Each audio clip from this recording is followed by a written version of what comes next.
வணக்கம் நண்பர்களே! பொங்கல் வைக்க போலாமான்ற சீரிஸ்ல நாள் 1 என்னடா படுத்துட்டு இருக்கேன்னு பார்க்குறீங்களா? சரியான கோல்டு. வாய்ஸ கேட்டாலே தெரியும். அப்புறம் அப்படியே மெதுவா எழுந்து ஃப்ரெஷ் அப் ஆயிட்டு சன் டிவி பார்த்துட்டே சாப்பிட்டேன். 24 ஹவர்ஸ் ட்ரெயின் டிராவலும் சடன் கிளைமேட்டிக் சேஞ்சும் சேர்த்து நம்மள வச்சு செஞ்சுருச்சு.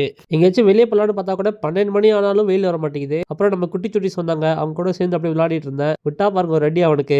அத பார்க்கும்போது இவன் இன்னும் திருந்தல மாமான்றது தான் ஞாபகம் வந்துச்சு. அப்புறம் அப்படியே ஒரு பொசிஷன்ல உட்காந்து கரும்பு சாப்பிட்டுட்டு சரி ரிலேஷன் வீட்டுக்காச்சும் போயிட்டு வரலாம்னு சொல்லிட்டு ரெடியானேன். தலைவன் நான் ரெடியானது எப்ப பார்த்தான்னு தெரியல. போயிட்டு வண்டியிலேயே உட்காந்துருக்கான் முன்னாடியே. அப்புறம் அவனையும் அப்படியே கூட்டிட்டு கிளம்பியாச்சு. இப்போ எனக்கு என்ன பயம்னா, நாளைக்கு எப்படி நான் ரன்னிங் பண்ண போறேன்? எவ்வளவு தூரம் ஓட போறேன்னு தான் தெரியல. ஏன்னா உடம்பு சரியில்ல, கிளைமேட் செட் ஆகல, என்ன பண்ண போறேன்னு தெரியல. அப்புறம் அப்படியே ரிலேஷன் வீட்டுக்கு போனதுக்கு அப்புறம் அங்க வந்து ஏதோ பொங்கல் செலிப்ரேஷன் பண்ணிட்டு இருந்தாங்க. அதெல்லாம் அப்படியே பார்த்து என்ஜாய் பண்ணிட்டு திருப்பி அங்கிருந்து கிளம்பியாச்சு. தலைவன் வந்து வர வழியில சிக்கன் கடை பார்த்திருக்கான் போல. சிக்கன் வேணும் கேட்டு இருந்தான். அப்படியே ஒரு செட்டிங்க போட்டாச்சு. நான் பூனேக்கு போனதுக்கு அப்புறம் எக் பப்ஸே சாப்பிடல. நானும் ரொம்ப இடத்துல தேடி பார்த்தேன். எங்கேயுமே கிடைக்கல. அப்புறம் பேக்கரிக்கு போயிட்டு எக் பப் சாப்பிட்டுட்டு அப்புறம் வீட்டுக்கு வந்து பார்த்தா இன்னைக்கு ஃபிஷ் வாங்கி வச்சிருந்தாங்க. அது சர்ப்ரைஸ் இல்ல.